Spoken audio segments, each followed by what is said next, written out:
Na wasalimu kwa jina la Yesu Kristo, nikiamini ya kwamba kila mtu mahali yuko ako na nia safi kwa ajili ya mafundisho ya bure ya Injili. Ingawaje mafundisho haya kwa watu wengine unafaa kulipia, na ile kitu ambayo utalipia utajipata ya kwamba ni gharama nyingine ambayo imejaa ufisadi, imejaa uongo na uchawi ndani. Lakini cha kunishangaza siku ya leo ya kwamba watu wako tayari kuenda kulipiwa ili mtu akaweze kuwaroga. Mtu mwenyewe analipa arogwe, mtu mwenyewe analipa hapo ataanza kulaumu watu ya kwamba nimeibiwa, nimerogwa, lakini kwa hakika haya yote ni mtu mwenyewe. So nimekuwa nikizungumzia kulingana na neno upendo wale ambao tumekuwa tukiendelea kujifundisha ukweli kuhusu upendo. I think ambapo tulikuwa tumefikiria mahali ambapo ukweli upendo uko na taratibu za mtu kuvumilia. Unapofundisha mtu kitu chochote unastahili kuvumilia, lakini hapa tulikuwa tunaongelea kulingana na mtu kufundishwa kumjua Mungu. Inahitaji ukuwe na uvumilivu ili yule anayefundishwa anastahili pia akuwe mtu mvumilivu. Anayefundisha anastahili kuwa mvumilivu, anayefundishwa pia anastahili kuwa mvumilivu. Na tukakuja tukapata kwamba kulikuwa na shida ambapo tulikuwa tunafaa kutatua kama sisi ambao tumeshapata hii neema ya wokovu. Tunda la uvumilivu limekosekana katika maisha yetu kufundisha wale ambao hii neema bado hawajapata kuigundua. So utapata ya kwamba tunataka kuingiza pale mawazo yetu. Hapo inakuwa ni changamoto katika kufundisha wale watu ambao bado hawajapata kuelewa hii neema ya wokovu. So nikazungumzia kwamba sisi kama walimu tunafaa tukuwe watu wa kuvumilia, kwa sababu ni tunda kubwa ambalo nilipata kwamba bila hilo tunda katika hii safari ya wokovu itakuwa ni ngumu, itakuwa ni kama bure katika hii safari. So unahitaji kuwa mtu mvumilivu unapofundisha mtu kumjua Mungu.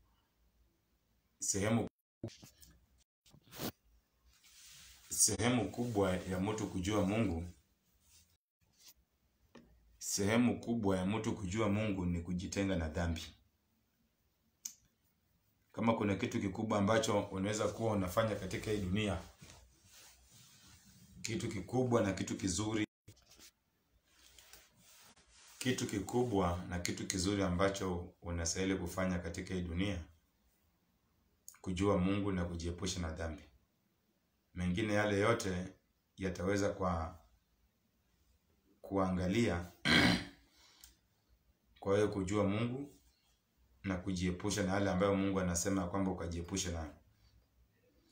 Kama kuna sehemu kubwa ya maisha ambayo unastahili kufanya, ni wewe kuamini Mungu, kutii sheria zake. Hiki ni kitu ambacho kitaweza kukufanya kupita mahali ambapo utapita mahali ambapo haungeweza kupita na masomo yako. Utapita mahali ambapo pesa haziwezi zikakupitisha, ama sifa za dunia hii, ama utaweza kupenya. Kwa sababu ya nini? Mzigo ulio nao wa kumjua Mungu, kujiepusha na dhambi, kuamini habari zake, kufuatilia na kufundisha wengine. Kazi kubwa ambayo mshahara wake hakuna kiumbe chochote dunia mzima kinaweza kukulipa. Sasa nataka kuongelea jambo lingine ambapo ni ya kwamba uvumilivu wa ukweli wakati tunafundisha watu.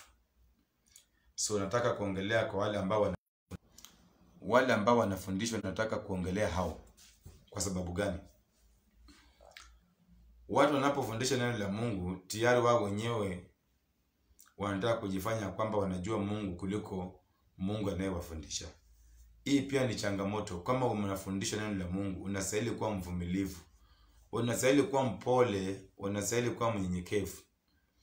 Lakini changamoto ambayo tumepata kwamba wale ambao wanafundishwa ili neno pia hawako tayari kuwa wavumilivu katika hii njia.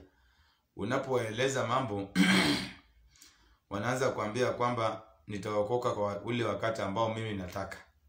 Sasa kama wewe wakati ambapo ulizaliwa haukukuja katika ile dunia wakati ambapo unataka, umefika katika hii dunia, sasa unataka kupata wokovu, unataka kubadilisha maisha yako ya dhambi wakati ambapo unataka.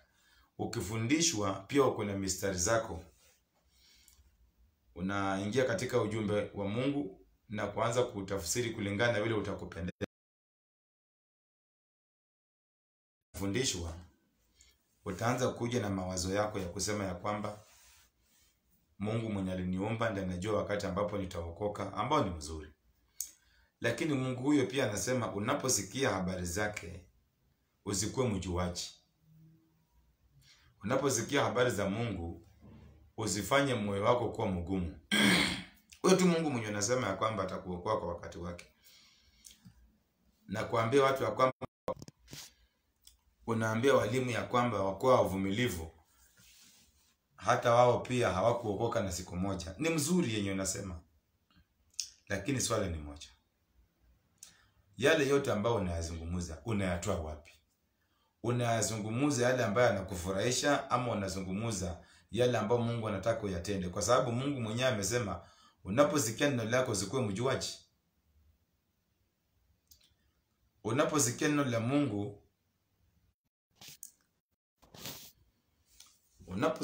la Mungu, haustahili kujifanya kwamba sasa wewe ndio Mungu unataka kufundisha Mungu. Huwa haviendi hivyo. Wakati umesikia neno la Mungu, unafundishwa kulingana na Mungu, ujitenge na dhambi. Ule wakati ambapo unasikia,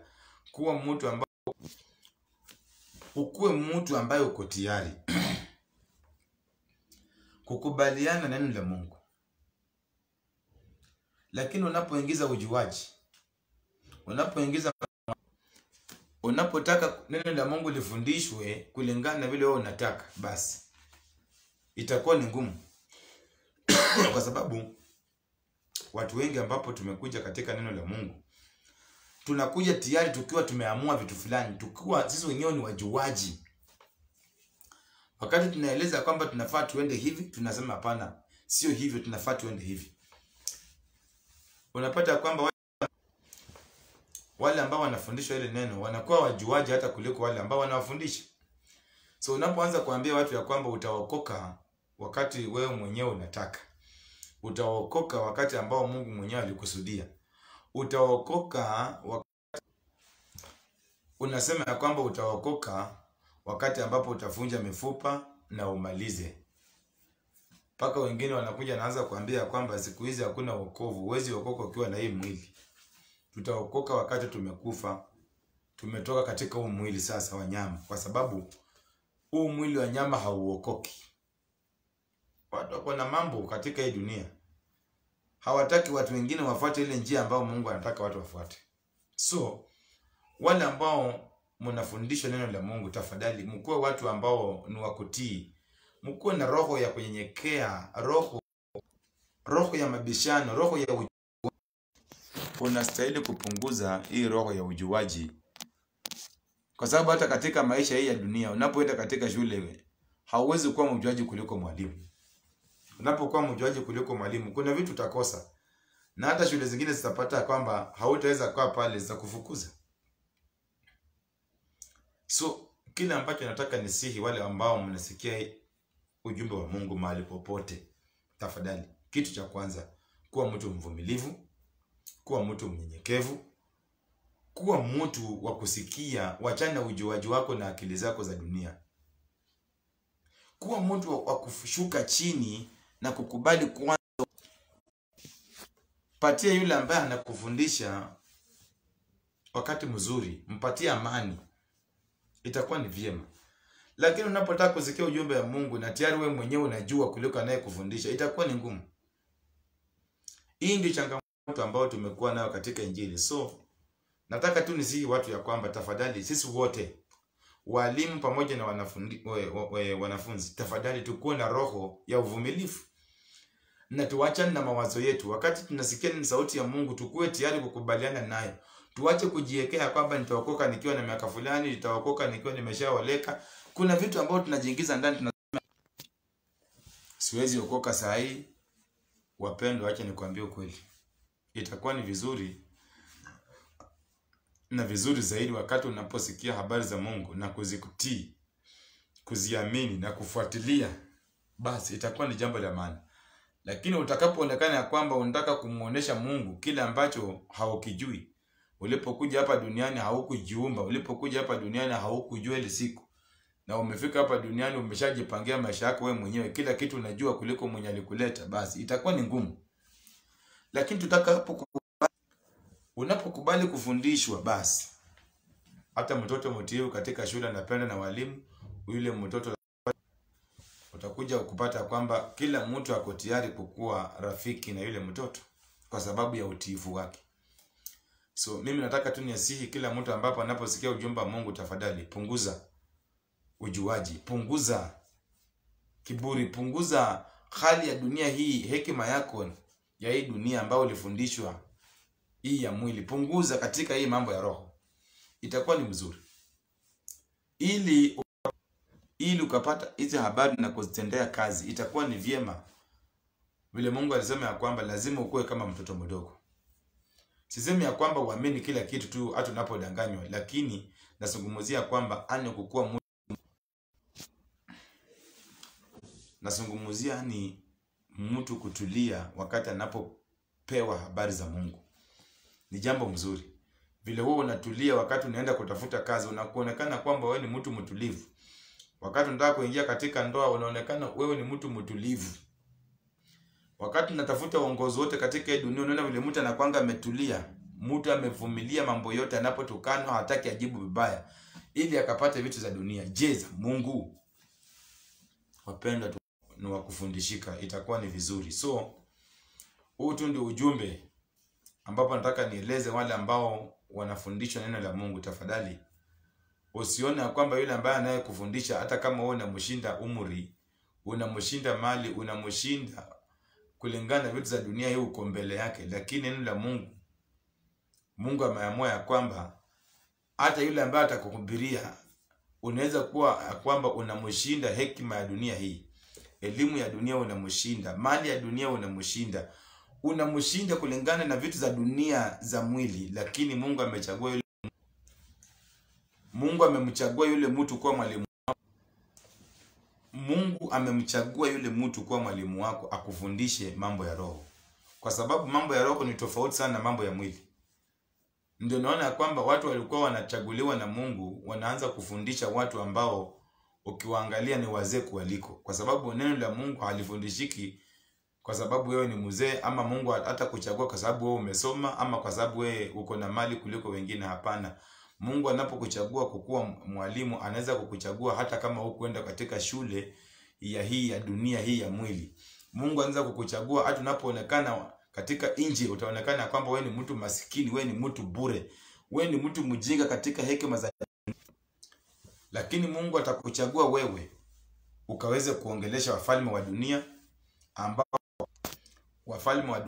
ambao wako juu yako katika hekima za hii dunia.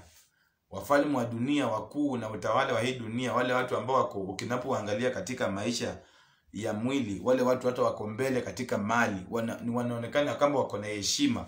Lakini Mungu anachagua mtu yeyote ambaye amependezwa naye, mtu yeyote katika mambo ya hekima ya Roho Mtakatifu. Hii haiendani kama hekima ya dunia, hapana, ni tofauti. Utapata kwamba yule ambaye ni mwalimu ni ule mtu ambaye hata ulishinda katika shule, ni ule mtu ambaye katika mali ya dunia unamshinda, katika umaarufu wa dunia unamshinda. Lakini huyo ndio mtu Mungu amechagua akawe mwalimu wako katika mambo ya roho. Unafaa ukubali. Lakini unapokuwa mjuaji na kwanza kusema kwamba huyu mtu nilimshinda kwa shule, huyu mtu namshinda mali, huyu mtu hakuna kitu anaweza kuniambia kwa sababu hata miaka kwamba kuna mahali utapotea, kwa sababu katika mambo ya Mungu, Mungu anasema ya kwamba ni tofauti. Samueli alitumwa katika nyumba ya Ese kuchagua mfalme. Alifika mahali akapata ndugu za Daudi wengine wako na vifua, ni watu warefu, akaanza kumwagia mafuta, akasema ni hawa ndio wamechaguliwa. Mungu akamwambia kwamba katika mambo ya roho si kama mambo hii ya dunia ambayo unaona. Mambo ya dunia ndio kuwa rais, unachaguliwa kwa sababu ya masomo ambayo umesoma, unachaguliwa kwa sababu ya mali ambayo uko nayo, sifa ambazo uko nazo. Kuna vitu ambavyo dunia imeweka kuchagua rais, kuchagua mfalme, kuchagua mtu yote katika kazi. Lakini katika mambo ya Mungu hakuna kitu ambacho ameweka kukuchagua. So hapo ndipo watu wengi wanaangukia. Kwa sababu unataka ule mtu ambaye anakuhubiria ni ule mtu ambaye wewe unaona ya kwamba katika maisha hii dunia ni mtu ambaye amefaulu. Kama ni masomo ya hii dunia, huyu ni mtu ambaye ameenda mbele. Kama ni manzi ya hii dunia, huyu ni mtu ako mbele. Huyu ni mtu anaposimama mbele yako, unaona ya kwamba hakuna kitu ambacho anahitaji kutoka kwako. Wewe ndio unahitaji kutoka kwake. Sasa utasikia kwamba utaanza kumsikiliza, na hapo ndipo watu wengi wameangukia. So katika hekima ya Mungu, katika mambo ya roho, utapata kwamba ni tofauti sana na vile sisi tunavyofikiria na akili zetu. Daudi alichaguliwa kuja kuwa mfalme, lakini angalia mahali Daudi alitokea, kweli unasema hapana. Kulingana na hii dunia, Daudi hakufaa akuwe mfalme. Kwa sababu Mungu alimchagua bora, hakuna kitu ambacho Mungu alisema ya kwamba Daudi amefanya kizuri ndiye akamchagua. Hivyo ndivyo ilivyo hata siku ya leo katika Injili. Na hii ndiyo imefanya watu wengi wamepotea na wameangamia, kwa sababu wanataka kusikiliza yule mtu ambao wao wenyewe wanataka na mawazo yao. Tofauti sana na mambo ya hii Biblia. Kinyume sana na mambo ya roho. Mungu anza kuchagua hata mtu mwenye amesoma, lakini anapokuja katika Injili hata kuja na kuanza kusifu masomo yake. Hautachaguliwa kuwa mtume, na unapokuja kusema mbele ya Mungu unaanza kufundisha watu ya kwamba wewe ni daktari, unaanza kueleza watu mambo ya udaktari, wewe ni aposto, wewe ni meja, wewe sijui ni nani, wewe sijui ni captain. Mungu mwenyewe alisema ya kwamba kujeni mkavue sasa watu. Wanafunzi wake wachana uvuvi, kuja uvue watu. Inamaanisha kwamba hata Mungu anapokuchagua kuwa mtumishi wake, hata kama ulikuwa wewe ni contractor, ulikuwa mwalimu, ulikuwa daktari, hautakuja na walimu wako na kuanza kutishia watu katika Injili. Hautakuja na hekima yako na kusema ya kwamba kulingana na vile ninajua, kulingana na dunia, hivi ndio kunaendanga. Hapana, kulingana na hekima ya mwili, hivyo ndio kunaenda, lakini kulingana na hekima ya roho ni tofauti. So hautabeba vile vitu vya mwili kuja kuingiza, itakuwa ni ngumu. So nataka nieleze watu ya kwamba kama uko hapa unasikia ujumbe, tafadhali nakusihi katika jina la Yesu, jua ya kwamba katika mambo ya roho ni tofauti sana na katika mambo ya dunia hii ya mwili. Kila kitu kinaenda kulingana vile Mungu anataka, na hivyo ndio vile Mungu alikusudia. Ndio maana alipowaita wa kwanza aliwaambia wachaneni na uvuvi, kujeni mkavue watu. Unapokuja katika mambo ya wokovu, unawachana akili yako. Kama ulisomea mambo ya engineering, hautaleta mambo ya engineering katika wokovu. Hapo unakuja na unapata masomo mengine tena ya roho. Kama vile ulipata engineering, kama vile ulikubaliana na masomo ya udaktari, ukakubaliana na masomo ya kuwa, haya yalikuwa masomo ya mwili. Pia unapokuja katika roho, utawachana yale ya mwili. Hapo unakuja unafundishwa masomo mengine mapya ya roho. Lakini unapobeba ya mwili kuja kuleta katika roho, basi itakuwa ni ngumu. So ningependa kuwasihi ya kwamba tafadhali wapendwa, tunapoendelea na kumjua Mungu na kujitenga na dhambi, tafadhali tuelewe ya kwamba masomo ya roho ni tofauti na masomo ya mwili. Na zaidi ya yote, masomo ya roho yako juu kuliko masomo ya mwili, kwa sababu Mungu aliambia Petro ya kwamba wachana na samaki, wachana na ile kazi ambayo ulikuwa umesomea, wachana na ile vitu ambayo ulikuwa unajua ya mwili, kuja katika mambo ya roho. Unapokuja mahali hapa, shikilia haya mambo ya roho, kwa sababu yako na nguvu zaidi kuliko mambo ya mwili. Kama Mungu amekusudia hivyo, kubali. Ndio utaona ya kwamba mtu amesoma lakini anaenda kuinamia mawe. Utapata mtu mwenye amesoma kabisa, mtu ako na hekima ya dunia, lakini anainamia mbao ndio Mungu wake. Anainamia mawe ndio Mungu wake. Anainamia jua. kwa sababu hekima ya dunia ako nayo, lakini ya roho hana. Vile vitu ambavyo anaabudu ni vitu ambavyo kalingana hekima ya roho. Mungu anasema ya kwamba ni vitu ambavyo viliumbwa, havifai kuabudiwa. Watu wangapi ambao wamesoma wameenda kununua chumvi, wamenunua mafuta, wamenunua vifagio, wamenunua misalaba wanatembea nazo, zikawasaidia katika maisha. Ili hali katika maisha ya roho Mungu anasema ya kwamba vihitajiki katika msaada wowote katika maisha ya mwanadamu. Lakini unapata mtu aliyesoma ndio ule mtu ambaye ameenda amerogwa katika dini. Mtu anainamia chuma, mtu anaabudu wanadamu. Utapata mtu aliyesoma ndio mtu ule anapokosa masomo ya roho ataenda kununua chumvi, ataenda kununua vitambaa, ataenda kununua mishumaa za kumsaidia kuabudu, kwa sababu masomo ya dunia yako nayo lakini ya roho hana. Tafadhali tunapokuwa na masomo ya dunia hii ya mwili, pia nayo tujue na ya roho, na tujue ya kwamba ya roho yako juu ya mwili, na hiyo ndio Mungu amekusudia, na kila mtu akapate kushikilia pale, itakuwa ni mzuri. Tunaomba radhi kwa sababu ya hali ya mitambo kusumbua, lakini Mungu anaendelea kutengeneza na kutupeleka viwango vingine kwa utukufu wa jina lake. So kwa wale ambao mmepata ujumbe, tafadhali mahali umapo uko, sehemu ambao umepata, fuatilia, fundisha mwingine, na zaidi ya yote injili iendelee kuhubiriwa kwa kila kiumbe. Mkuwe na usiku mwema, usiku ambao umejaa utakatifu, usiku ambao umejaa upendo, usiku ambao umejaa mambo mema ya Mungu, na itakuwa ni vizuri na Mungu